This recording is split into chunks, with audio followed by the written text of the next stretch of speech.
Olá, você que nos acompanha, este é o Fono no Recreio. Meu nome é Vinícius Fontanella. Olá, eu sou a Cleo Matos. Olá, eu sou Daniele Bauer. E hoje no Recreio eu estou aqui com Leonardo Vanderlei Lopes. Ele é presidente da Sociedade Brasileira de Fonoaudiologia. Esse ilustre professor, ele veio lá, ele se formou em fonoaudiologia na Universidade Federal da Paraíba, não? Não, ele se formou na Unip, perdão. Se formou na Unip, se especializou na Federal do Pernambuco, né? Depois ele se doutorou pela Federal da Paraíba e pós-doutorou pela Unifesp. Então é com muito orgulho que nós temos aqui Leonardo Lopes. Obrigado, Vinícius, pela apresentação. Obrigado aí o pessoal do Fono no Recreio, a Cleonice e a Daniele. É um prazer ter essa conversa hoje para falarmos sobre fonoaudiologia ou para pegar qualquer rota alternativa que essa conversa nos levar. Eu estou aberto a qualquer rota alternativa dentro da fonoaudiologia, em todas as bordas aí que envolvem a fonoaudiologia. Ai, que delícia, vai ser muito legal essa conversa. Então vamos começar apresentando. Você nasceu onde? Olha, eu nasci numa cidade no interior da Paraíba, assim, sabe, lá no fim da Paraíba, no alto sertão da Paraíba, uma cidade chamada Pombal. Inclusive sofri bullying a vida inteira porque eu nasci nessa cidade, né? Então você já imagina que eu sofri bullying porque eu nasci nessa cidade. Então eu nasci no sertão da Paraíba e vim estudar depois em João Pessoa. Já faz mais de 30 anos que eu moro aqui em João Pessoa e eu vim especificamente para estudar fonoaudiologia. Já que a gente vai falar de carreira, tem uma coisa interessante, né? Como eu morava lá no final, assim, imagina achar um fonoaudiólogo década de 80, lá no sertão da Paraíba. E a minha mãe teve nódulos nas cordas vocais. Olha. E ela encontrou um fonoaudiólogo numa cidade que ficava a mais ou menos 1 hora da minha cidade. E para ela não viajar sozinha, ela fazia assim, vamos comigo. E aí eu eu ficava dentro da sala lá da fonoaudióloga, eu ficava escutando aqueles sons, né, algum exercício que a minha mãe fazia, aquilo sempre me chamou a minha atenção. Eu sempre gostei do mundo dos sons. Mas para vocês terem ideia, esse foi o meu contato com a fonoaudiologia. Eu vim da música também, sempre estudei música, toco instrumento, então eu gostava da música e eu queria trabalhar com alguma coisa que tivesse a ver com música e com comunicação humana. E vocês já imaginam a casadinha que dá com a fonoaudiologia. Uhum. Sendo que vocês não imaginam, eu fui fazer direito. Eu prestei, naquela época, vestibular, né, não tinha nem, eu fui fazer direito, porque não tinha fonoaudiologia aqui na Paraíba. Eu nunca me encontrei no curso, eu fiz os primeiros períodos, e aí abriu uma faculdade aqui de fonoaudiologia.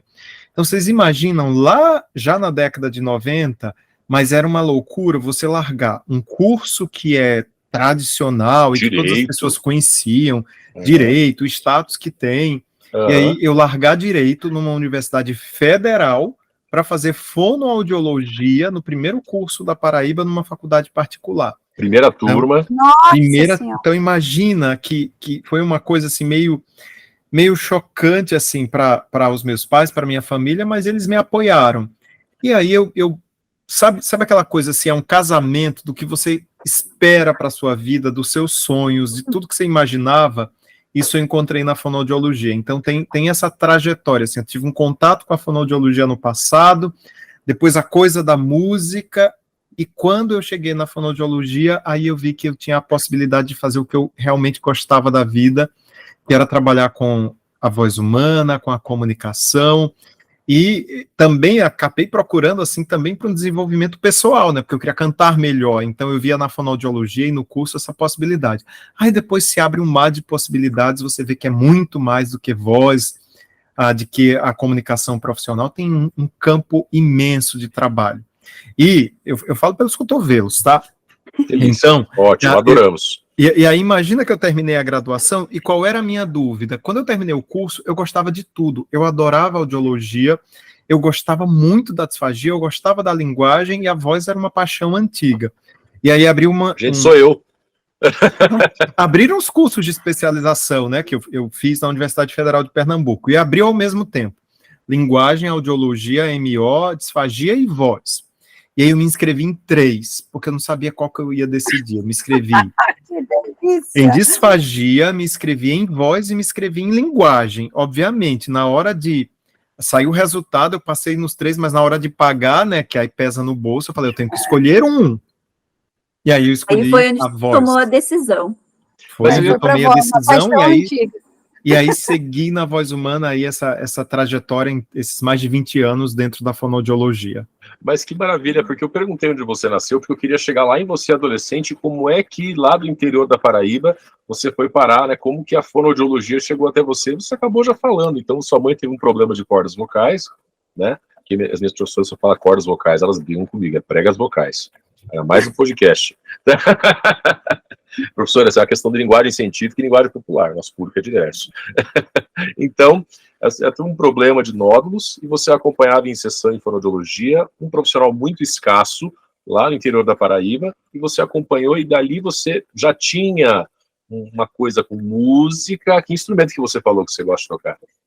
Eu, desde criança que eu toco violão e fiz aula de canto a vida inteira, né? Então a voz... Sempre gostou da voz. Sempre foi da voz. Eu costumo dizer que não era só da voz, eu gostava do mundo dos sons. A minha mãe disse que quando eu era criança, eu olhava para a televisão e falava assim, mãe, como é que eu faço para entrar aí? Então, assim, tinha essa coisa da comunicação, o mundo dos sons. Eu lembro que eu escutava, naquela época, né, era aquela vitrola que tinha umas caixas de som enormes, assim, do lado, e eu ficava com o ouvido sempre muito perto da caixa, porque não me interessava a voz do cantor principal, me interessava aquele som que estava lá no fundo, do back vocal, do instrumento. Então essa coisa dos sons, ela sempre me interessou. E eu acho que esse foi o grande casamento, assim, voz, som, comunicação, é o que a fonoaudiologia faz, né? É uma das áreas da fonoaudiologia, tanto na audiologia, na linguagem, na voz, trabalha com esse universo, com o mundo dos sons, da comunicação. E no fim, na hora de pagar a especialização, aí você escolheu voz. Aí eu escolhi a voz humana, eu tinha muita dúvida, principalmente naquela época, entre a disfagia e a voz, porque eu achava muito interessante o trabalho de você reabilitar a pessoa para se alimentar com segurança, com qualidade. Isso me chamava muita atenção, e naquela época nem era ainda uma especialidade, né? Eu lembro que isso foi bem diferente naquela época, porque não tinha de verdade, tinha 5 especialidades na época, né? Voz, linguagem, audiologia, motricidade e saúde coletiva. Mas disfagia ainda não era. Tanto que a especialização era motricidade orofacial com ênfase em disfagia. Então, isso me chamava a atenção, mas eu posso dizer assim, sem dúvida, a voz humana, ela é a minha grande paixão, né? E aí eu fiz a minha carreira inteira trabalhando em todas as possibilidades que a voz humana me dava no mercado de trabalho, na pesquisa. Então, essa é a minha grande paixão. Leonardo, e logo que você terminou a faculdade, já foi para especialização. Você chegou a atuar em clínica? Olha, tem esse lado da minha vida, né, porque as pessoas me veem muito como pesquisador, Isso. e eu gosto de dizer que eu tive uma trajetória que foi diferente. Hoje é muito natural que o aluno, ele saia da graduação, ele entra ou numa especialização, ele já vai direto para o mestrado. Ele já vai direto para o mestrado, ele termina um mestrado, ele vai para um doutorado, e às vezes ele cai em campo depois de um doutorado.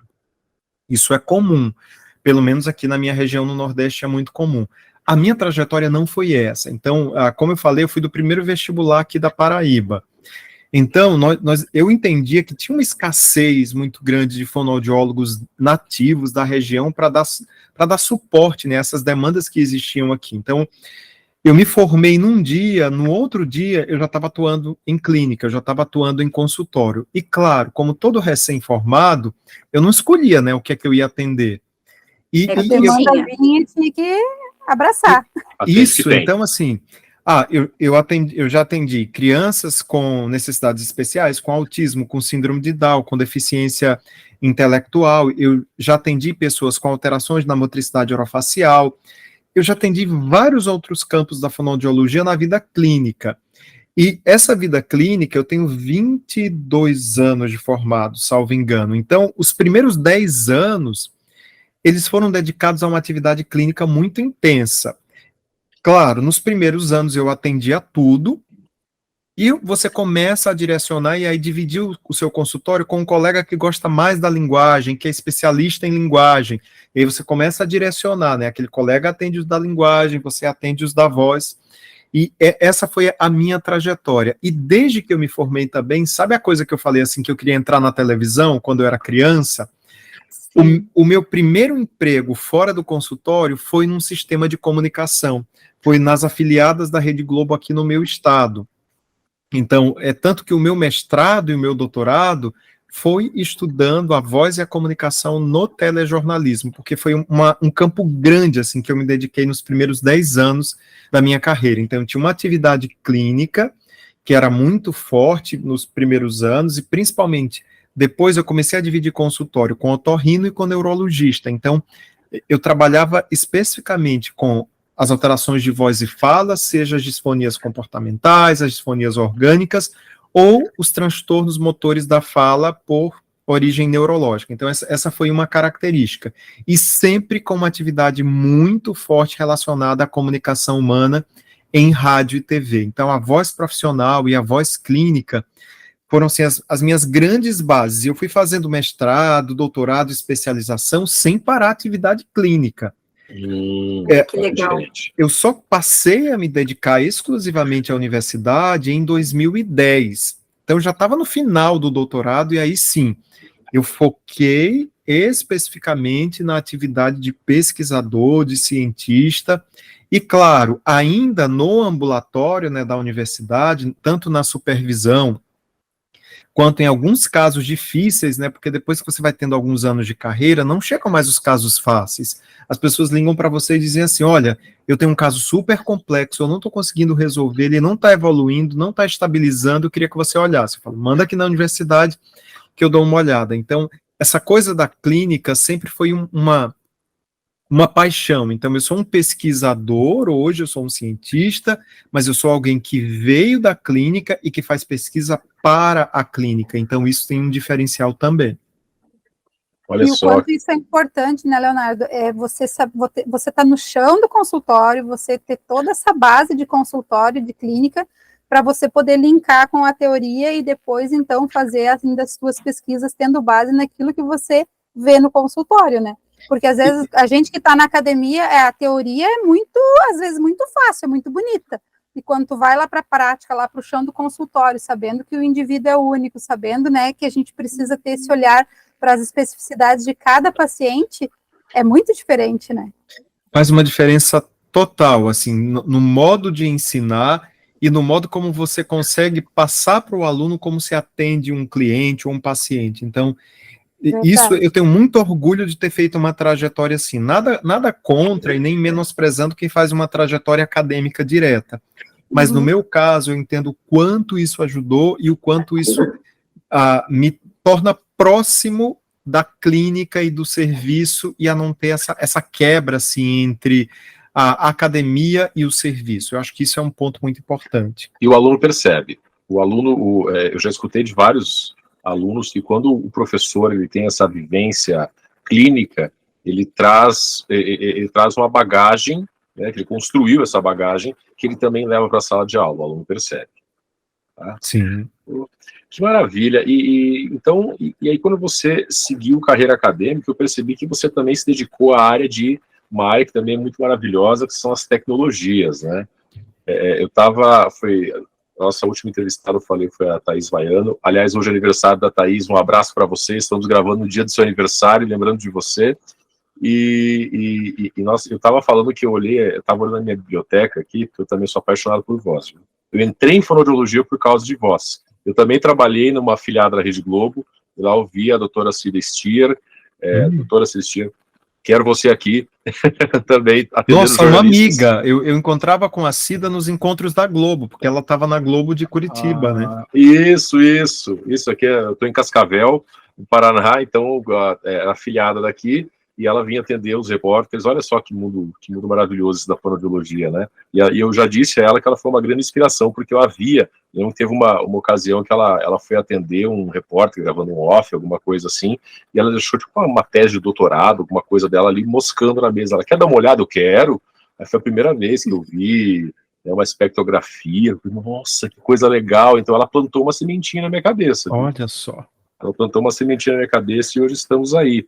E eu estava olhando a minha biblioteca lá, que estava falando, e eu vi lá Edmé Brandi, Silvia Pinho, Glorinha Bertemiller, né, que são, assim, coisas que, embora sejam antigas, elas ainda servem de base para a gente. Mas e você não ficou nisso e você avançou nessa linha. Você buscou ver as tecnologias, porque hoje a gente vai fazer um atendimento, é claro que o nosso ouvido é soberano, mas a gente vai já para a tecnologia, vai fazer já esse estudo da voz, para ver os parâmetros, os itens, os timbre, até para você ter um antes e depois para mostrar para o seu paciente. E como é que foi essa sua caminhada para as tecnologias da voz? Que eu fiquei fascinado nas suas falas lá no congresso. Olha, eu sempre tive um interesse pela questão tecnológica, assim, mesmo antes da fonoaudiologia, essa coisa da eletrônica, da tecnologia, sempre me chamou a atenção. Eu nunca convivi com engenheiros, eu acho que se eu tivesse convivido com algum engenheiro na minha infância, sei lá, um tio engenheiro, um pai engenheiro, alguém mais próximo que fosse engenheiro eletricista, por exemplo, eu acho que eu teria, com muita probabilidade, feito uma formação em engenharia elétrica. Uhum. Mas na minha graduação foi uma graduação muito focada na clínica, onde a gente não via muita tecnologia. Mas essa coisa de acústica, dos sinais, sempre me chamou a atenção. E no mestrado eu tive a possibilidade de que o meu orientador fosse um engenheiro eletricista. Então, embora eu estudava as intenções que um jornalista transmite quando ele grava uma matéria, o meu orientador era da área de acústica, era da área da engenharia elétrica. Tá? Então, isso me ajudou a me aproximar um pouco mais das engenharias, da tecnologia, e aí depois, no doutorado, eu fiz tanto mestrado quanto doutorado em linguística, mas no doutorado eu fui mais para uma pegada social. No entanto, a minha atividade clínica, eu sempre utilizei tecnologia. Eu nunca avaliei um paciente sem ter uma tecnologia junto como aliada, principalmente a análise acústica. Então, isso é uma coisa que sempre me chamou a atenção. E outra coisa que faz parte de mim, eu sou muito inquieto, então eu gosto da inovação e eu gosto de entender o processo de inovação e de aprender coisas novas. A primeira vez que eu perguntei ao ChatGPT quem era ele falou que eu era um engenheiro eletricista, tá? Porque eu nunca perguntei isso ao ChatGPT. Porque eu pesquiso nessa área, então as tecnologias não como uma muleta e não a tecnologia como algo que substitui o que a gente faz no convencional. Quem me vê dando aula sabe que eu falo que quanto mais eu estudo tecnologia, menos eu fico dependente dela, menos eu entendo quando ela tem uma aplicação, quando eu preciso utilizar essa tecnologia. Então, esse é o segredo. Eu percebo que quanto menos a pessoa estuda e entende a tecnologia, mais ela vai querer usar a tecnologia o tempo inteiro. Porque, desculpa o que eu vou falar aqui, mas pode faltar um pouco da base. E a base é você e seu paciente. O que nós vendemos para o paciente é conhecimento, é raciocínio clínico, é como eu vejo o caso. Às vezes eu recebo, para fazer esse link com tecnologia, né? Às vezes eu recebo esses casos difíceis para ajudar a fechar um diagnóstico ou uma conduta, e às vezes a pessoa que me encaminhou fica meio impactada, como foi uma coisa muito simples que eu fiz. Eu fiz uma técnica simples, uma abordagem simples, às vezes uma única técnica, e eu, obviamente, registro, gravo, devolvo para aquele fonoaudiólogo que me encaminhou, dizendo o que eu fiz. Ele falou, você só fez isso? Aí eu até brinco com ele, só fiz isso porque você já fez todo o trabalho, eu só fui lá dar o reset. A cereja assim, do bolo. A cereja do bolo. Finalizar o caso. Então, assim, e eu não preciso depender da tecnologia. Eu consigo reabilitar o paciente, eu consigo aperfeiçoar a comunicação do paciente sem a tecnologia, entendendo quando ela é necessária, mas que ela não é uma muleta para mim. O meu grande tesouro é o meu raciocínio clínico, é a minha mente, é como eu avalio esses dados. Repito, não estou desprezando, e assim, eu acho que eu posso bater na tecnologia, porque eu só faço isso da vida, então eu estou batendo no que eu faço, que é estudar as tecnologias. Então, isso é muito importante. Eu tenho essa abertura para o novo. Eu acho que faz parte também da minha personalidade. Como eu sou uma pessoa inquieta, eu falo, nossa, tem uma coisa nova. Ok, eu vou pesquisar isso. E eu quero ver no que é que dá. E eu vou pesquisar também. sem nenhuma expectativa. Eu não quero ir com a expectativa, eu vou pesquisar para provar que. Não, eu vou pesquisar para ver o que é que acontece. E é o que acontece é o que eu vou publicar, é o que eu vou ensinar. Que maravilha, cara. E tava falando de livro agora, você tem lançamento, inclusive com a doutora Thaís, né? Ali saiu pela Revinter, Fundamentos e Atualidades em Voz Profissional. Foi uma coleção há 2 gestões da sociedade. Eu fui o coordenador do departamento de voz, e a Thaís estava comigo, né, no departamento de voz, no comitê de voz profissional. Então, eu, Felipe Moretti, a Thaís e a Fabiana Zambon, a gente fez esse livro, que não é porque é um livro que eu sou organizador, não, mas assim, eu considero que hoje, no mercado, é uma das melhores obras para você se atualizar em voz profissional, porque ele dá um panorama, assim, de tudo que existe, da prática, né, do que as pessoas fazem em diferentes esferas. E isso foi uma coletânea, né, tem um anterior a ele, é o Fundamentos e Atualidades em Voz Clínica, que dá uma perspectiva bem clínica. Tem esse voz profissional e tem um que deve sair em breve, que é da parte oncológica, né, então, olha só. a gente foi uma coleção que a gente trabalhou e tem lançou já 2, falta só o último, que já está em fase de finalização. Opa, lançamentos aí, galera. O pessoal aí já preparando, separando aí, porque vai ter que fazer parte da biblioteca da galera que nos segue aí, que é sempre ter obras assim que tem tanto respaldo de um pesquisador aí tão profícuo, tão influente, com tantas obras publicadas, com tanto estudo feito. Tenho certeza que vai acrescentar muito na vida profissional de todo mundo. Agora, Leonardo, nós temos aqui, entre as pessoas que escutam o nosso podcast, pessoas que estão lá no ensino médio, que querem, será que eu faço fonoaudiologia? Pessoas que são acadêmicos, pessoas que estão cursando especialização, professores, é um público um pouco diverso, né, em todas as plataformas que nós publicamos. E eu queria aproveitar que você está aqui para falar sobre o que é, porque de repente o cara que está lá no começo da graduação, ele não sabe o que é a Sociedade Brasileira de Fonoaudiologia, e nem qual que é a importância dele se associar, né, o que é interessante ele ser sócio e fazer parte desse grupo. Eu sou sócio. Eu também. Aí, tem 2 sócios aqui da sociedade, né? Então, com a palavra, o presidente da sociedade vai falar, então, sobre esse tema para a gente. Primeiro, eu queria começar essa resposta dando um passo atrás, porque como tem pessoas que nem são fonoaudiólogos ou estudantes de fonoaudiologia que escutam, é importante a gente entender qual é o impacto da fonoaudiologia na sociedade civil como um todo. Quando a gente pensa hoje, e a gente vê matéria o tempo inteiro nos jornais, nos podcasts também, nas redes sociais, de como o mundo está mudando com as novas tecnologias, principalmente com a inteligência artificial, e das profissões que vão ser substituídas ou drasticamente modificadas ou impactadas nos próximos anos, e não é nos próximos anos, assim, nos próximos 10 anos, não. É no próximo ano, nos próximos 10 anos, 2 anos. Então, quando a gente pensa nisso, o Bureau de Profissões dos Estados Unidos, ele faz uma pesquisa a cada década, né, para ver a projeção das profissões e como é que as profissões vão se desenvolver nos próximos 10 anos. O último relatório, ele foi publicado em 2020, mas ele é de 19 e 29, foi publicado em 2020. E um dado interessante, a fonoaudiologia, dentro das profissões da saúde, tem uma média superior de crescimento. Para vocês terem ideia, a média de crescimento na próxima década das profissões de saúde como um todo é de 14%. A fonoaudiologia, especificamente quem trabalha na área de reabilitação, tem um potencial, uma estimativa de crescimento de 25%, ou seja, nós estamos acima do esperado para a saúde como um todo. Por quê?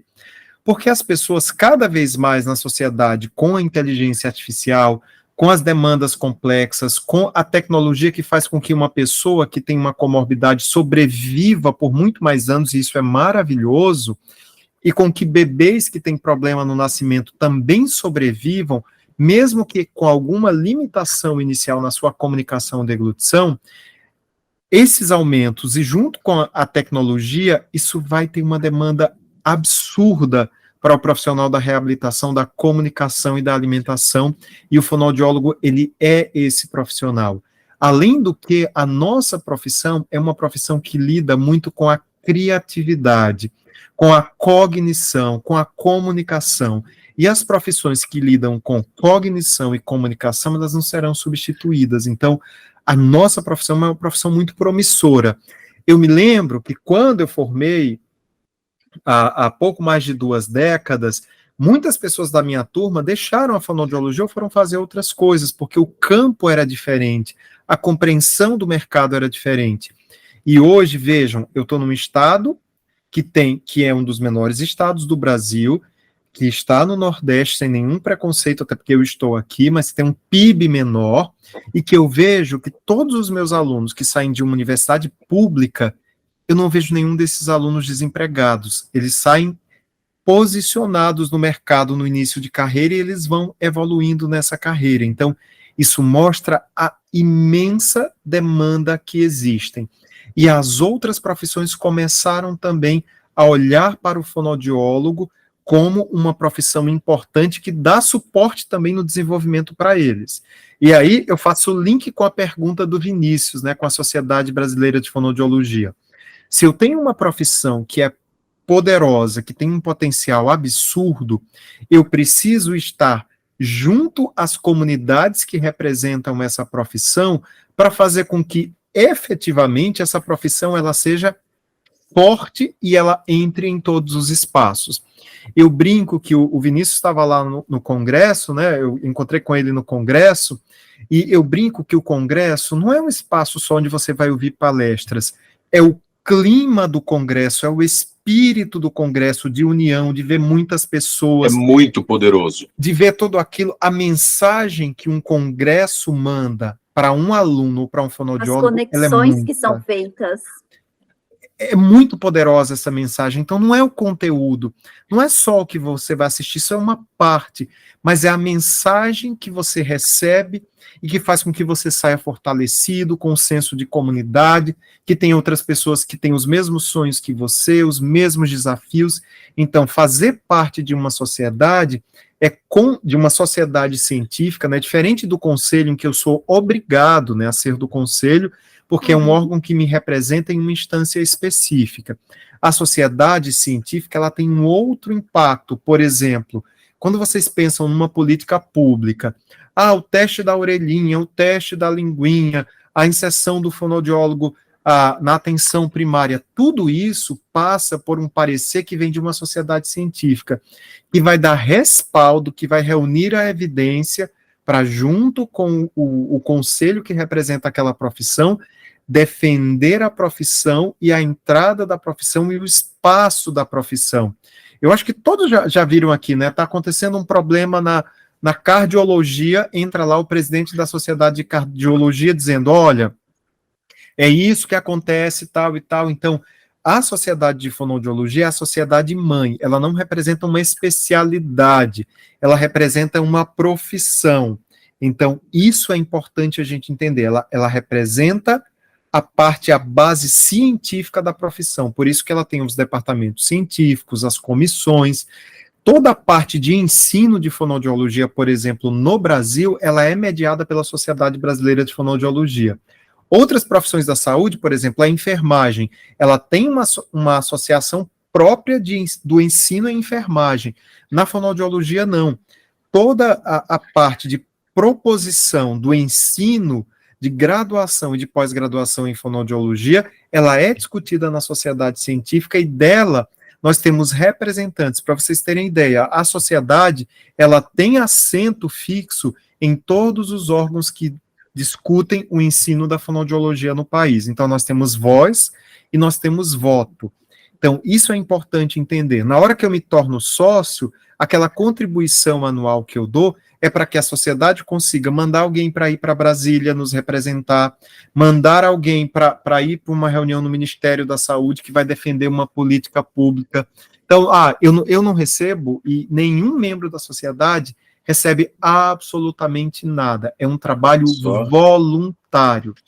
O que todo o dinheiro da anuidade ele é destinado a essas ações que a gente faz na fonoaudiologia para fortalecer a profissão. Então, A participar levar de o uma sociedade... conhecimento e a visibilidade. Isso. E para vocês terem ideia, as nossas mídias sociais hoje, elas têm mais de 40 mil seguidores. Vocês não têm ideia do quanto vai chegar alguém da Globo, alguém da Record, alguém de um jornal dizendo, eu quero uma matéria sobre. E a gente tem muitas entradas nas mídias em geral, levando o conhecimento da fonoaudiologia, porque a gente tem o valor da anuidade que nos ajuda a pagar uma agência que desenvolve toda a nossa comunicação. Então, eu brinco com isso. Na hora que você investe na sociedade, você está investindo em você mesmo. Por quê? Porque você pode aproveitar aqueles posts, a pessoa da sua cidade vai saber, olha, a fonoaudiologia trabalha com isso, vou procurar um fonoaudiólogo. Então, isso é uma rede, né? E o próprio site, por exemplo, quem é sócio, ele tem uma área do site que eu quero procurar um fonoaudiólogo na minha cidade. Eu vou procurar o fonoaudiólogo que é da Sociedade Brasileira de Fonoaudiologia. Então, tem toda uma rede de contato e uma importância política no desenvolvimento da profissão. Excelente. E fora que também para quem não só para quem é sócio, existe uma questão que eu acho muito interessante em relação à formação continuada, né? Então, para os fonoaudiólogos chegam a ser centenas, são muitos e muitos e muitos cursos, e o associado tem desconto nesses cursos.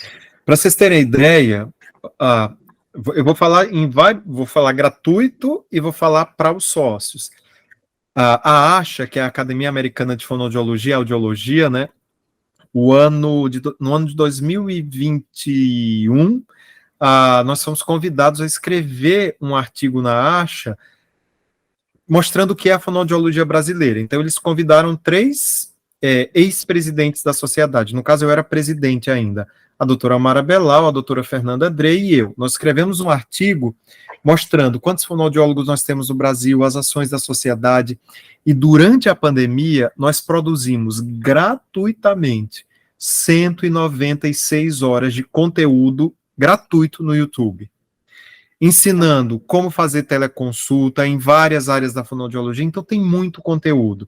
E para vocês terem ideia, se eu pensar no congresso de 2020 e 2021, que foi online, e que tem cada um desses congressos em torno de 400 horas, todos esses congressos eles estão dentro do site da sociedade para os sócios. Então, pelo meu login de sócio, eu vou numa área lá e eu consigo reassistir o congresso, todas as salas. Então, imagina, voz, disfagia, MO, linguagem, tudo.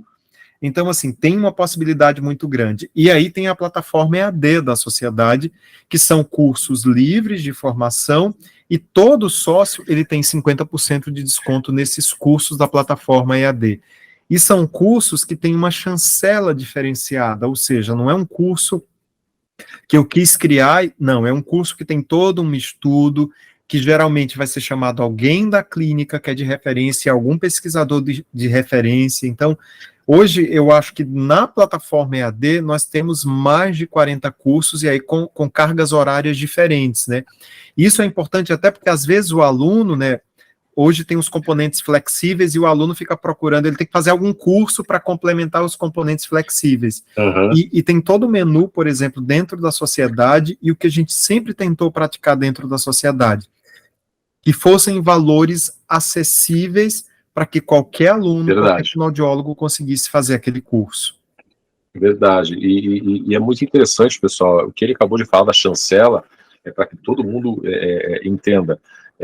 Uma vez que a pessoa ele seja um profissional da fonoaudiologia, ele pode se dedicar à formação, ele pode lançar um curso, uma área que ele acha que ele tem domínio, e vender o curso e fazer publicidade, mas ele só vai estar à venda na plataforma de cursos da Sociedade Brasileira de Fonoaudiologia, cursos e que a Sociedade Brasileira de Fonoaudiologia convidou o fonoaudiólogo a produzir. Então, não é qualquer cara. É um curso sensacional, com uma profundidade científica diferenciada. Eu sei porque eu já participei de cursos, inclusive eu quero dizer que eu estou inscrito num que vai começar aqui nos dias, que é sobre voz trans. A performance da pessoa trans, isso, comunicativa da Isso. pessoa trans. Estou inscrito nesse curso, né, e é muito legal, a profundidade científica é diferente, então, a razão pela qual eu sou inscrito e gostaria de convidar todos os acadêmicos, profissionais que estão nos ouvindo nesse momento, que considerem inscrever-se, porque as razões que o Leonardo citou aqui já são mais que suficientes, mas também tem essa questão do desconto dos cursos, que se você fizer 1, 2 cursos, o que você ganhou de desconto pagou a tua inscrição. Vale muito, muito, muito a pena. Fora que também são cursos de qualidade, com base científica, de ponta, né? Que daqui a pouco o aluno vai comprar outro curso por aí, em qualquer lugar, e daqui a pouco não vai ter tanta qualidade, não vai trazer tanto conhecimento para ele, quanto esses que são disponibilizados pela sociedade, né? Então, vale muito a intenção de seguir numa linha de estudo de qualidade que vai agregar na formação, né? É isso aí.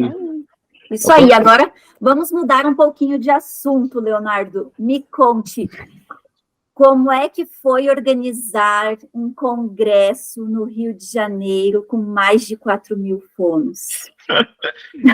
Essa pergunta é ótima. Ainda hoje tinha uma colega que está organizando uma palestra. E ela me mandou uma mensagem assim: nossa, eu estou com dificuldade em organizar uma palestra. Como é que você organiza um congresso? Mas é uma equipe. Primeiro, pensar que é uma equipe muito grande. Então, nós temos uma diretoria executiva na sociedade, eu sou da presidência, e depois disso a gente tem diretoras tesoureiras, diretores científicos, diretoras secretárias, que vão ajustando a comunicação, a programação, a grade. Depois disso, eu tenho todos os departamentos, comitês e comissões que montam, né, que escolhem os temas, indicam os palestrantes. E um dado interessante, né, se vocês pensarem, em 2019, pré-pandemia, nós chegamos a ter congresso com 700 pessoas. E aí veio a pandemia, foi o meu primeiro ano de presidência, a gente teve um congresso já com mais de 4.000 no online, quase 5.000 no online. O que já foi um desafio, né? O que já foi um desafio. Segundo ano, mais de 3.000 no online. Aí veio o primeiro ano presencial da minha primeira gestão, que foi João Pessoa, que é a minha cidade, inclusive. E aí nós tivemos lá 2.600, que já foi, imagina, o último presencial tinha 700, agora eu tinha 2.600. E as pessoas já disseram, estão fazendo apostas que dizem que eu sempre erro minha estimativa para menos 500, né? Então eu falei assim, vai dar 2.000, dá 2.500, 600. Eu falei que esse ano ia dar 4.000, deu 4.500. Eu falei que o ano que vem vai dar 7.000, né? Então, será que vai dar 7.500? Mas o grande desafio, foi excelente a sua pergunta, porque o grande desafio e o que a gente mais tentou mudar nessas duas gestões que eu tive, é que qual era a minha visão? Era que todas as pessoas precisavam se sentir representadas no Congresso. Então, às vezes, eu tenho uma pessoa que só trabalha, por exemplo, com vozes normais, com pessoas normais, desenvolvendo comunicação, voz cantada, performance. E essa pessoa, ela tinha, no máximo, 1 ou 2 palestras que ela ia assistir no Congresso, porque era uma sala só de voz para dividir a parte clínica, de oncologia e de voz profissional. E mesmo a voz profissional tinha cantada e falada. Eu estou dando um exemplo aqui, mas vamos para a disfagia, assim. Tem pessoas na disfagia que só trabalham com adulto e idoso. Tem outras pessoas da disfagia que só trabalham com neonato. E assim é o mundo, é diverso. Então, imagina que antes nós tínhamos o quê? Nós tínhamos em torno de 6 a 8 salas. No meu primeiro ano de gestão, a gente já subiu isso aí para 16 salas. E desde o ano passado a gente chegou nesse modelo de 18 esse ano, 19 o ano que vem. Já lá vem spoiler, né? Eu sou péssimo, eu dou spoiler o tempo inteiro. Que legal. O ano que vem vão ser 20 salas, porque vocês, eu não posso dizer ainda a novidade qual é, mas a gente entendia que ainda existia um subgrupo, um grupo que não estava representado, e esse grupo vai estar representado. Então, vejam, esse crescimento se deve a quê? Primeiro, as pessoas estão reconhecendo a importância de estar junto e de se fortalecer. Segundo, a pessoa se vê no Congresso. A pessoa olha para o Congresso e fala assim, nossa, se eu quiser, eu tenho palestra no meu interesse das 8 da manhã às 19 horas. porque eu trabalho só com isso. Esse ano, por exemplo, a gente criou uma sala específica só do TEA, transtorno do espectro do autismo. Por quê? Estava lotada, né? Lotada. Existem pessoas que só trabalham com isso. Então, outras questões da linguagem ou da fala talvez não interessem essa pessoa, mas interessa tudo que tem a ver com o TEA, seja de fala, de linguagem, de cognição, de aprendizagem, de audiologia. Então, a gente juntou tudo isso numa sala. Tem pessoas que querem ir para o congresso assim, eu quero ir para o congresso para eu ter uma ideia do que eu vou fazer na minha carreira. A gente tem uma sala de carreira e liderança, só para trabalhar questões de carreira. Grande inovação. Ia falar Carreira isso, que eu achei excelente sensacional, sensacional, porque é justamente uma área que a graduação não aborda. Né? Eu também sou formado em economia, então a gente tem uma visão de mercado também, mas o fonoaudiólogo médio, ele não tem uma formação. Eu conversei com vários acadêmicos que não tinham a menor noção de valor, como estabelecer, como cobrar. Eu vou ter que ter um contador, isso é importante, cara. Então, nossa, grande sacada. A sala de carreira e liderança estava incrível. E o que acontece, então? Então, todas as pessoas conseguem se ver representadas. No entanto, isso vira um universo, né? Imagina, 20 salas, 4 dias, quase 600 convidados para gerenciar, mais de 1.600 trabalhos. Então, imagina o grande corpo com muitos braços aí para coordenar tudo isso. E dizer que nós tivemos 4 dias de congresso, onde nós não tivemos esse ano uma ocorrência negativa. Tudo transcorreu dentro do esperado. Então, assim, não só porque nós somos perfeitos, não é isso, mas, assim, também as pessoas já aprenderam a ser mais tolerantes. Nossa, tem uma fila, mas para qualquer lugar do mundo que eu for, a sala não estica. Não dá para você. Como eu vou adivinhar que aquela sala, naquele horário, vai dar 500 pessoas? Eu não tenho como. Quando eu vou congresso em outros lugares, e fora do Brasil também é a mesma coisa. Às vezes eu queria ver aquela palestra, mas cabiam 500 pessoas. Eu cheguei no 501. E as pessoas, ok, na hora elas até reclamam, mas depois elas entendem que aquilo é uma realidade. E esse ano reclamaram e a gente repetiu no outro dia a palestra com a Mara, né, que as pessoas não conseguiram. Verdade, eu assisti aquela palestra incrível, eu assisti a segunda repetição dela. Agora vou dizer que sabe qual é o grande segredo do congresso? É a escuta das pessoas. Por que a gente chegou nisso? Porque eu faço um exercício junto com toda a minha diretoria de escuta. Então o Vinícius chega para mim e fala assim, olha, eu senti falta disso no congresso. Ele pode ter certeza que o ano que vem isso vai ter no congresso. Tem uma fonoaudióloga, eu adoro contar a história, e essa história é bem legal. Tem uma fonoaudióloga do interior de São Paulo. Essa fonoaudióloga, ela é doutora, ela desenvolveu pesquisa em pós-doutorado, só que ela é uma clínica, ela é clínica.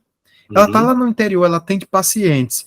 E um dia, essa fonoaudióloga escreveu um e-mail para a Sociedade Brasileira de Fonoaudiologia, dizendo o que ela trabalhava com um determinado assunto, que ela entendia que esse assunto precisava ser discutido mais na fonoaudiologia, e ela mandou, a secretária rebateu para mim, e eu respondi na mesma hora.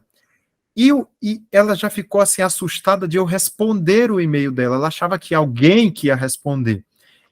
E aí, eu respondi pior, eu respondi dizendo assim, olha, aqui está meu WhatsApp, faz contato comigo pelo WhatsApp que vai ser mais fácil a gente falar sobre isso. E ela me manda um áudio pelo WhatsApp, emocionada, dizendo assim, nossa, eu não imaginava que você iria responder. Imagina o que era imaginar que você iria me dar o seu WhatsApp. E aí, eu já falei para ela, eu falei assim, olha, o que eu acho que você tem que fazer? Eu acho que você tinha que propor uma palestra para dar no congresso sobre esse tema, que você tinha que mandar trabalhos para apresentar no congresso sobre isso. Ela mandou o áudio dizendo assim, você acha que eu tenho capacidade? Você acha que o meu trabalho pode ir para o congresso? Sabe o que aconteceu? Essa pessoa deu 2 palestras no congresso, em salas importantes, ela apresentou vários trabalhos, e desde esse ano, foi o meu 2º ano de gestão, que ela virou palestrante. Esse ano ela estava lá no Rio, no congresso, e eu brinquei com ela assim, lembra quando você me enviou aquele primeiro e-mail, que eu falei para você que a sociedade é um lugar para todas as pessoas, e o que a gente faz tem que ser divulgado aqui dentro. Então a sociedade, ela é brasileira, ela não é paraibana, paulistana, carioca, e essa escuta é que tem feito o Congresso se tornar grande. É quando as pessoas dizem assim, nossa, sinto falta de falar sobre isso. E tem coisas que vocês podem nem acreditar, mas às vezes a pessoa fala, nossa, eu acho que eu podia contribuir fazendo isso. Eu falo, ok, manda a sua sugestão, e essa pessoa está lá na grade. Porque Olha que legal. essa fonoaudiologia não é só o sênior. O Congresso é o lugar de fazer o encontro. O cara da academia com o cara da clínica, o novo com o velho, a pessoa do sul com a pessoa do sudeste, do nordeste. É isso que é o Congresso. E por isso que ele é bonito, porque eu vejo tudo. Eu vejo todas as pessoas.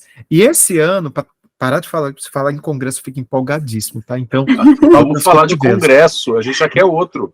Mas vocês sabem que esse ano, poucas pessoas atentaram a essa sala, mas a gente teve uma sala chamada Nada Sobre Nós Sem Nós. Quem que era palestrante nessa sala? As pessoas, por exemplo, as pessoas com deficiência, as pessoas trans, os travestis, as pessoas negras, para falar de questões relacionadas à raça e à etnia, a profissão, os indígenas, claro, eles estavam nas outras salas, então eu tinha negros falando na sala de voz, negros falando nas outras salas, mas essa sala era uma sala onde a gente ia escutar os familiares de pacientes com paralisia cerebral. Eu dividi uma palestra, e eu vou dizer, eu voltei transformado desse congresso, porque eu falei, me colocaram bastante para trabalhar no Congresso, além de presidir o Congresso. Esse ano eu dei 7 palestras durante o Congresso. Nossa. E uma delas era sobre o uso de tecnologias no ensino em fonoaudiologia. E eu dividi essa palestra com um professor autista, com um professor da UFRJ, que é TEA. E para mim foi a maior experiência da minha vida. Porque nós aprendemos sobre inclusão, nós aprendemos sobre acessibilidade, eu virei amigo dele agora, a gente virou amigo de WhatsApp, de Instagram, e veja, é um congresso que não é porque ele é TEA, ele está ali pela capacidade que ele tem. Sim. O TEA é o modo de funcionamento dele, mas o congresso ele precisa ser esse espaço para todos. Então, esse é o grande segredo, as pessoas se virem representadas e entenderem que é um espaço coletivo, é um espaço democrático, é um espaço, tem uma ideia que é maluca, vem discutir essa ideia maluca aqui dentro, é melhor você discutir aqui que nas redes sociais.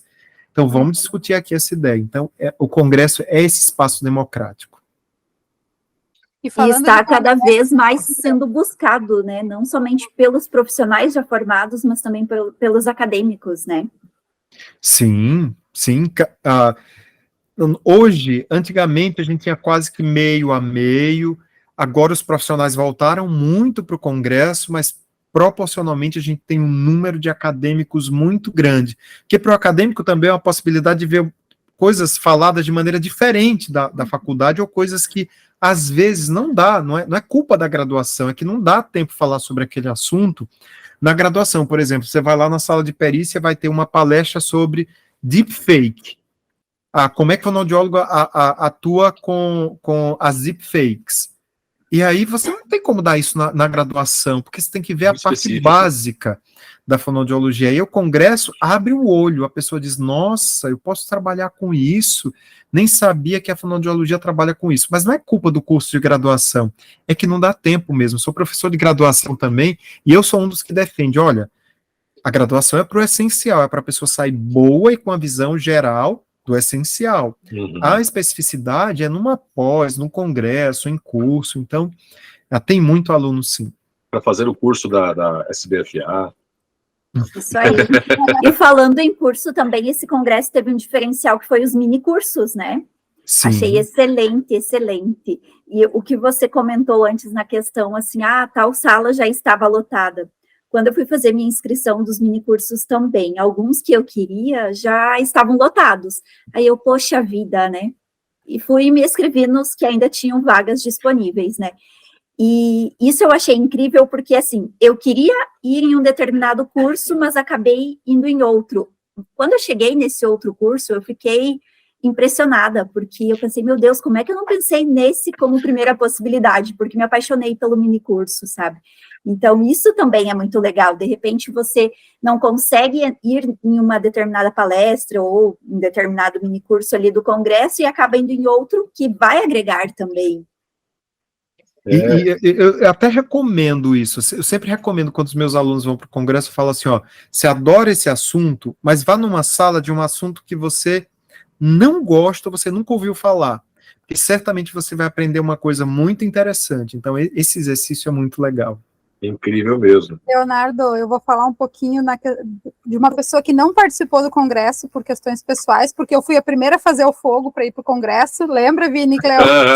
Vamos para o congresso, galera. Vamos para o congresso e tal. E no fim, por questões pessoais, eu acabei não conseguindo ir. Mas assim, ó, eu queria te dizer que você não organizou, e a tua equipe não organizou um congresso. Vocês organizaram o congresso.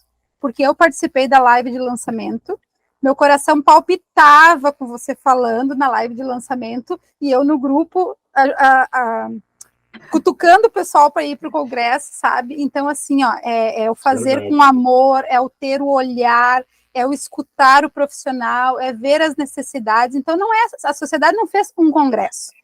É um congresso anual da sociedade. É o congresso. E por vocês terem esse olhar, essa individualidade, esse carinho, essa empatia, é que cada ano vem aumentando e que cada ano o grupo está vendo que ali se faz a diferença, ali se cresce enquanto profissional, enquanto sujeito e se vê possibilidades, né? Então, já fiz o fogo para o congresso do ano que vem. E ela vai nem ser arrastada agora. E daí eu já disse, já avisei o marido, todo mundo para o congresso ano que vem. Olha, não, mas sabe qual foi minha maior dor? Porque vocês sabem que as inscrições encerraram de fato, né? E sabe você sabia que tinham pessoas que foram para o Rio e foram lá no hotel um dia antes, dizer assim, pelo amor de Deus, não consegue, mas assim, tem a coisa do corpo de bombeiros também, que se você paga uma multa, se passar aquele número e tudo. Mas assim, foi uma dor, porque assim, eu imaginava chegar a 4.000, mas foram 4.511. Mas com a lista de espera, se a gente tivesse aberto, a gente ia passar de 5.000 participantes no Rio de Janeiro. Isso foi uma coisa inédita, assim, me doía a sensação de dizer assim, preciso fechar, não tem mais como. Mim, também doeu quando eu cheguei a dizer para eles, eu não vou conseguir, infelizmente. E aí eu fiquei acompanhando eles, e aí no grupo eles postando, né, das palestras, dos minicursos, dos encontros. Pessoal, e eu aqui com o coração doendo, apertado, porque a minha vontade era de estar lá no Rio. E aqui que foi aquele pagode no Rio Cenário, rapaz, sensacional. Final do mês, agora, final de novembro, a gente já tá. Vocês não acham que a gente trabalha o ano que vem, não, né? A gente já fez todas as reuniões, né, do congresso do ano que vem, e agora em novembro eu vou para São Paulo para aprovar o mapa final, né? Ir lá no centro de convenções, já ver o mapa, a divisão das salas. Já estou indo para fazer essa visita técnica final, porque uma coisa que eu falei, tem que caber 7.000 pessoas, então, assim, não vou fechar a inscrição enquanto não chegar nas 7.000 pessoas. Eu sei que o ano que vem as pessoas vão correr, né? Quando abrir inscrição, as pessoas vão correr para fazer a inscrição, porque eu acho que as pessoas não acreditavam, né? A gente ia falando nas redes sociais, olha, estão nas últimas 200, últimas 150, mas eu acho que falaram assim, não, é marketing. É gatilho de escassez. Sendo que era fato. A gente tinha essa angústia também, para quem era próximo me perguntava, eu falei, não, vai lá e corre. E pessoas que me pediam no privado, assim, nossa, não tem como. Eu falei, olha, não tem, porque é alvará de funcionamento e tudo, então... E já tem agora previsão para iniciar as inscrições para o próximo? Olha, deve iniciar entre final de fevereiro, logo que passar o carnaval deve iniciar. O carnaval eu achei que abria esse ano, o EI abriu esse ano. Não, mas porque o EI é em abril, né? Abril. O nosso é em novembro. Não, mas deixa eu te dizer, Leonardo, por que o Vinícius quer que abra esse ano? Porque ele está se formando. Ele quer comprar. Ah, Ele quer comprar como estudante. entendi. Não, ele vai como profissional ano que vem, ele vai estar lá, fonoaudiólogo, tá? Trabalhando, vai estar ganhando bem, vai como fonoaudiólogo, não adianta fazer essa cara, não. Mas olha, quando eu estava dando aula, sou professor, e eu falando para a Dani, e a Dani assistiu a live de lançamento, eu não pude assistir porque eu estava dando aula. Eu, Dani, assim que sair o link, me manda. Assim, eu comprei a inscrição dando aula. Só um minutinho, pessoal, que eu recebi o link aqui. E pronto, fiz a minha inscrição, porque eu também estava nessa de correr. Né? E eu falei, você não sabe para quantas pessoas eu falei, e aí, você vai para o Rio no Congresso? A pessoa, tô querendo ir. Como assim tá querendo ir? Você não comprou o ingresso? Não, então você não vai, cara. Não, você não sabe para quantas pessoas eu falei isso. Mas como assim esgotou? Você tá brincando? Não, é sério? Eu pegava o post e mostrava, inscrições esgotadas. Então foi para várias pessoas. Vamos falar então de congresso, né? Já estamos nesse assunto. 2024. Aliás, um fruto do congresso foi maravilhoso, além dessa nossa conversa que está virando esse episódio de podcast, foi uma parceria que para a gente aqui está sendo muito legal. Nós tivemos, Leonardo, nosso primeiro patrocinador, né? Foi. Que foi o fruto do congresso. Eu quero mostrar agora, porque esse é o primeiro episódio que a gente quer lançar em vídeo, a gente mesmo subia os áudios no YouTube como áudio. Nós temos aqui a Sanar, pessoal. A Sanar é um dos nossos patrocina o Fórum do Recreio, e eu quero mostrar para vocês, tá? Que esse é um livro muito bacana para quem está estudando, para quem quer um resumão de matéria, tá? Aproveite, agora em novembro tem a Black Friday, todo mês de novembro tem desconto, e para quem é nosso ouvinte usar o cupom FONO no Recreio.livros, tem mais 15% de desconto em cima do preço com desconto da Black Friday. Vale muito a pena. Um outro lançamento deles que está valendo muito a pena é um livro com 500 questões comentadas que caíram em concursos de fonoaudiologia e provas de residência. Então, vale muito a pena, e também tem desconto de Black Friday, também tem desconto com o nosso cupom. Não deixe de conferir.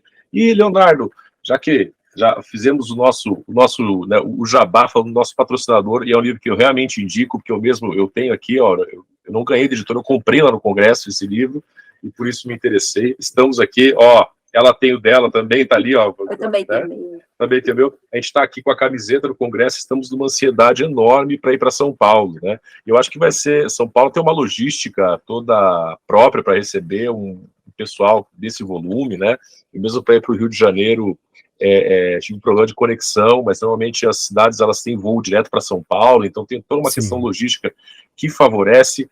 E qual que é o maior desafio, na sua opinião, para você desenvolver um negócio desse tamanho, um congressão que você vai colocar, quase 8 mil pessoas, olha só, estou dobrando a meta já.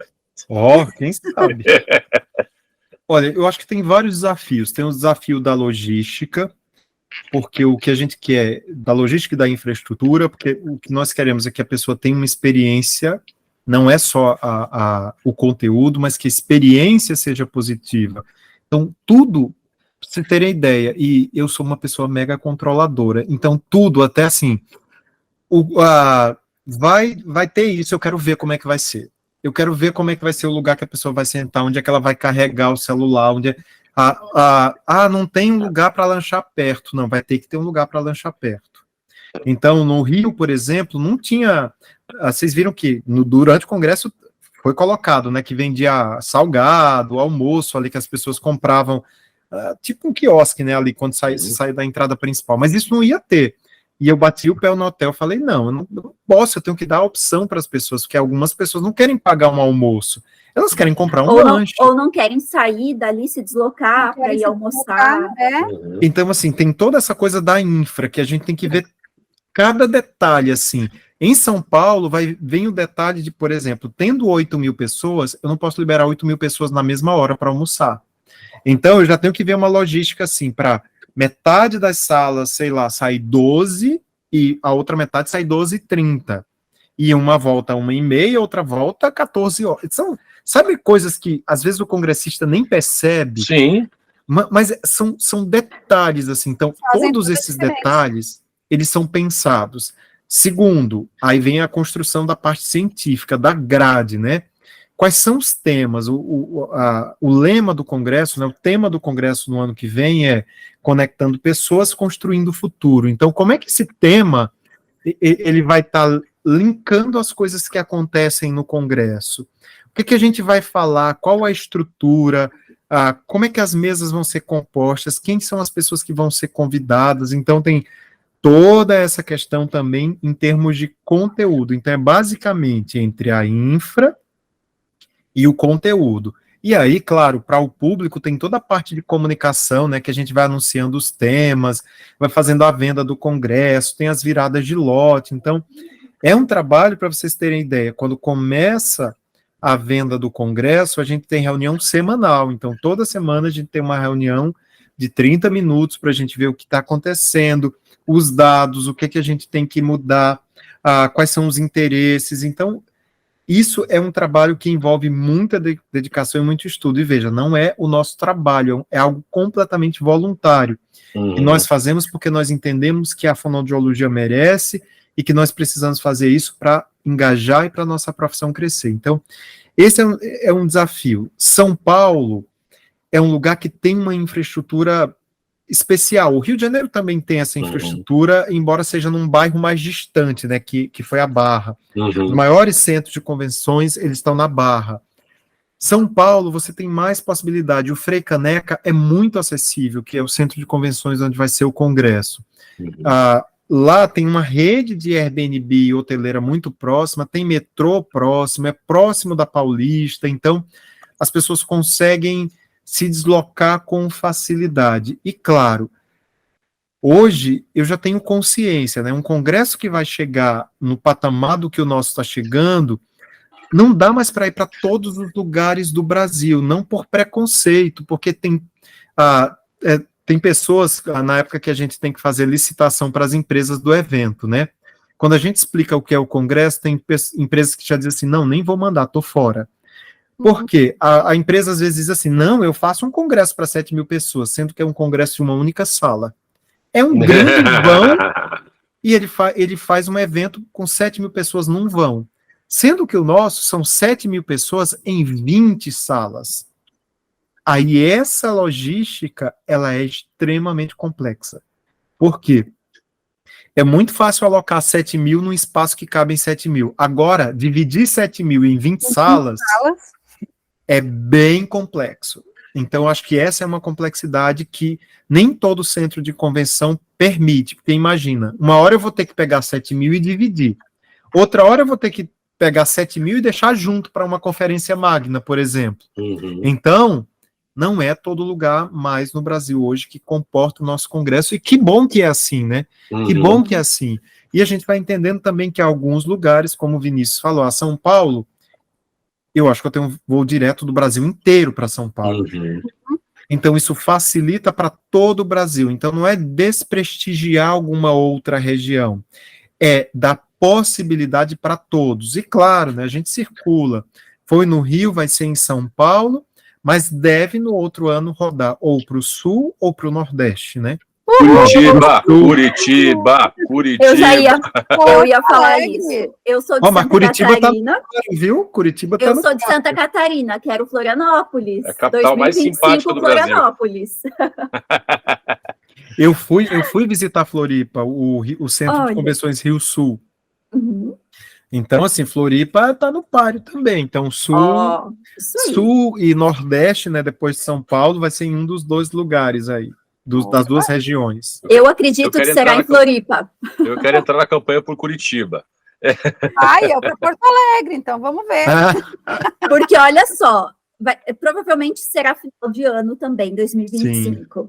Então, final de ano já é calor, Florianópolis tem praia, claro, vai ficar excelente para todo mundo. E já Curitiba não é tão calor, logo mais agradável. Vou deixar vocês ficarem discutindo, porque Porto Alegre é tudo de bom. A briga do Sul aí. A briga do Sul. A briga do Sul, um mais bairrista que o outro. Né? Leonardo, a gente já está alugando você há um tempão aqui, né, cara? Nós passamos de 1 hora de conversa, passou tão rápido voando. Não, o cara é demais, né? É que eu falo você é o primeiro entrevistado homem do nosso podcast, que eram todas, porque a fonoaudiologia tem uma presença muito feminina, né? Então, a gente está chamando fonoaudiólogo, você é o primeiro, mas eu queria perguntar para você, se você encontrasse aí um jovenzinho lá no pré-vestibular, ele falasse assim, Leonardo, estou pensando em cursar fonoaudiologia, o que você acha? O que você diria para ele? Eu diria que se ele está pensando numa profissão que pode ser a base dele, mas que ele pode voar para diferentes universos, indo da arte, à saúde, à rede hospitalar, à tecnologia ou à saúde coletiva, a fonoaudiologia é essa profissão. Eu diria isso para ele, que hoje eu me considero assim, a fonoaudiologia ela é a minha base. E eu tive a oportunidade faz 2 domingos, eu fui para um grande congresso, acho que um dos maiores congressos de autismo que tem aqui no país, e eles me convidaram para dar uma conferência para falar sobre o uso da inteligência artificial e como isso vai influenciar no futuro do diagnóstico e do tratamento do autismo. E eu achei engraçado que eu não fui apresentado como fonoaudiólogo. Lá na divulgação tinha Leonardo Lopes, cientista. Eu nunca tinha sido apresentado como cientista. Eu achei isso muito interessante. Falei assim, olha que coisa interessante. Eu sou fonoaudiólogo, mas eu estou indo falar para neuropediatra, psicólogo, pedagogo, psicopedagogo, fonoaudiólogo, todo mundo que trabalha com autismo, sobre tecnologia. Mas qual é a minha base? Qual é o meu chão? É a fonoaudiologia. E me deu asa para ir para a tecnologia. E para dizer que, por exemplo, para o diagnóstico do autismo hoje, o uso da voz e da linguagem com essas tecnologias é o centro do diagnóstico. E foi legal porque imagina nessa plateia que tinha mais de 1.000 pessoas e poucos fonoaudiólogos, né, porque tinha muito médico, pedagogo, psicólogo. E aí ver aquela fila de pessoas se formar e desses poucos fonoaudiólogos e eles olharem para mim e dizerem assim, obrigado porque você me representa aí, sem precisar dizer que é fonoaudiólogo necessariamente, mas me representa e eu tenho orgulho de ver você falando pela fonoaudiologia. Então, é sobre isso.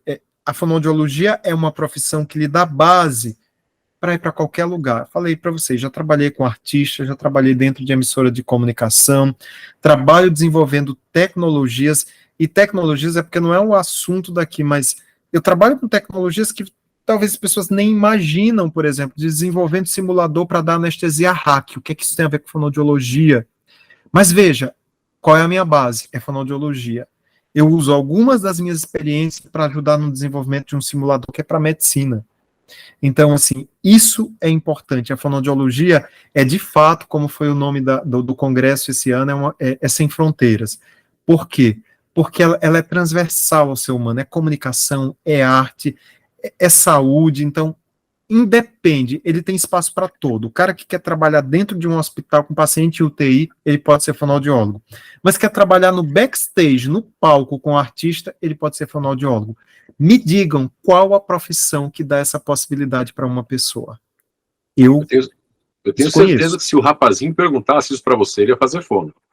Com certeza, ele não ia pensar duas vezes. Essa argumentação foi impecável. Ufa! Essa argumentação foi impecável. Você ganhou mais um acadêmico aí, eu tenho certeza. Gente, que honra e que momentos incríveis passamos aqui nesse nosso recreio com o Leonardo Lopes. Leonardo, de minha parte, eu quero agradecer muito você ter nos dado a honra de conversar conosco, falar da importância da Sociedade Brasileira de Fonoaudiologia, falar da sua carreira, da possibilidade profissional de uma pessoa ter uma carreira acadêmica, que é a primeira pessoa que nós entrevistamos que está, no momento, dedicando-se a isso, né, profissionalmente. É incrível esse depoimento, tenho certeza que vai chegar a muitas pessoas, porque é muito poderoso, e eu queria agradecer você por isso. Olha, eu que agradeço o convite, eu nunca nego esses convites, porque eu entendo que essas experiências precisam ser compartilhadas e multiplicadas, e as pessoas precisam se ver nessas falas, e eu gosto de contar história, né? Eu gosto de falar das coisas que fazem parte de alguém que é humano, que não é um ser desencarnado, né? Mas é alguém que é humano, que tem sonhos, que tem desejos, que fez uma trajetória, e eu brinco, eu já usei essa frase algumas vezes, eu sempre digo assim, eu sou alguém possível, Eu não sou alguém assim, nossa, inatingível chegar a isso, impossível chegar a isso. Não, eu sou uma pessoa possível. Assim como você que talvez escute esse podcast ou veja esse vídeo, entenda que você também tem essa possibilidade de estar nas mesmas posições que eu estou, de desenvolver uma carreira acadêmica, de desenvolver uma carreira também dentro e fora do país. Isso é possível para qualquer pessoa que tenha paixão e que se dedique àquilo que faz. Então, agradeço por essa conversa tão amigável, tão gostosa na noite de hoje, e espero os 3, tá, no Congresso de 2024, lá em São Paulo, tá, espero os 3, vamos tirar uma foto juntos lá, Vamos. do podcast lá em São Paulo ano que vem. Foram no Recreio ano que vem, no evento, no Congresso Nacional. Doutor Leonardo, com umas camisetas um pouco mais folgadas para pessoas do meu tamanho. Essa aqui ficou um pouquinho justa, mas tudo bem, eu preciso caber dentro dela. Então, Vinícius, tu emagrece. Mas eu já emagreci 15 quilos esse ano, cara. Vai, Olha só. Leonardo, muitíssimo obrigada por aceitar participar do nosso podcast, como nosso amigo Vinícius já falou. Gostaria também de parabenizá-lo, porque o congresso foi sensacional, sensacional, e eu tenho certeza que o ano que vem será melhor do que este. Nos encontramos em São Paulo em 2024, nos encontramos em Florianópolis em 2025. Curitiba. E muitíssimo obrigada. Eu que agradeço. Então, da minha parte, eu acho que a gente só tem a agradecer por todo o teu empenho, por toda a tua dedicação com todo esse mundo da fonoaudiologia, né? Você é referência para nós, você inspira muitos profissionais, e por todo esse cuidado, por todo esse olhar, com certeza nos veremos em São Paulo para tirar foto e para aprender muito, muito, muito, e nos colocamos à disposição, Fono no Recreio está à disposição de vocês, né? Se a gente puder ajudar de alguma forma, se a gente puder contribuir com os fonoaudiólogos, com a nossa profissão, com o congresso, e a gente está aí para somar. Obrigada, gratidão pelo teu tempo dispensado a nós. E obrigado também. Obrigado, espero que as pessoas aproveitem essas falas aí para se inspirar. É isso aí.